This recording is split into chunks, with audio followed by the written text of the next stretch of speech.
ગુજરાતભરના તાજા અને સચોટ સમાચાર મેળવવા માટે અમારી રાષ્ટ્રીય સમાચાર ચેનલને સબસ્ક્રાઇબ કરો અને બેલ આઇકન પર ક્લિક કરો।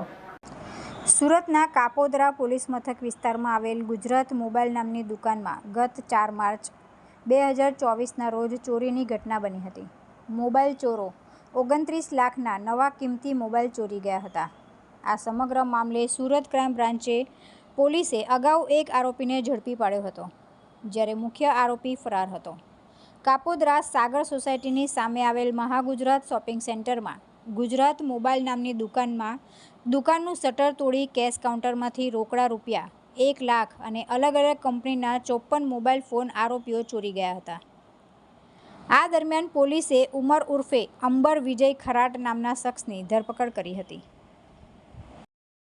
ગઈ તારીખ 4/3/2024ના રોજ કાપોદ્રા પોલીસ સ્ટેશન વિસ્તારમાં આવેલા ગુજરાત મોબાઈલની અંદર એક ઘરફોડ ચોરીનો બનાવ બનેલો।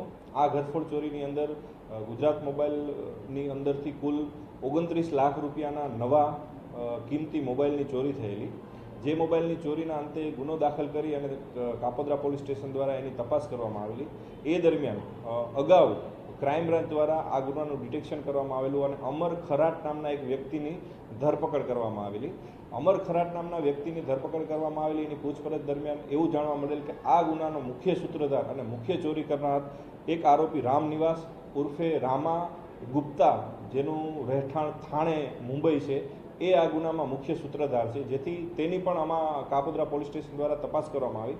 તપાસ દરમિયાન એવું માનવું પડેલું કે આ ખૂબ જ રીઢો ગુનેગાર છે અને આ ગુનેગાર ઉપર કુલ 60થી વધારે ઘરફોડ ચોરીના ગુના દાખલ થયેલા છે અને આ ગુનેગારની મુખ્ય એમો એવી છે કે મોટા ભાગે મોબાઈલની જ દુકાનો તોડે છે અને ચોરી કરે છે। મુંબઈમાં અસંખ્ય દુકાનો આણે તોડેલી છે અને કોઈ અજાણ્યા માણસોને આ નવા મોબાઈલો વેચવાની એમો ધરાવે છે।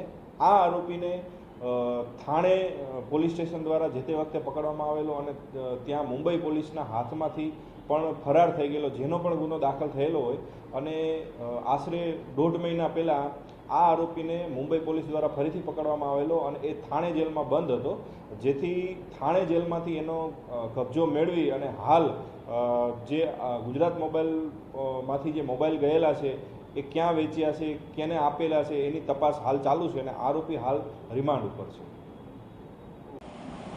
તુલસી શર્મા સાથે રાષ્ટ્રીય સમાચાર, સુરત।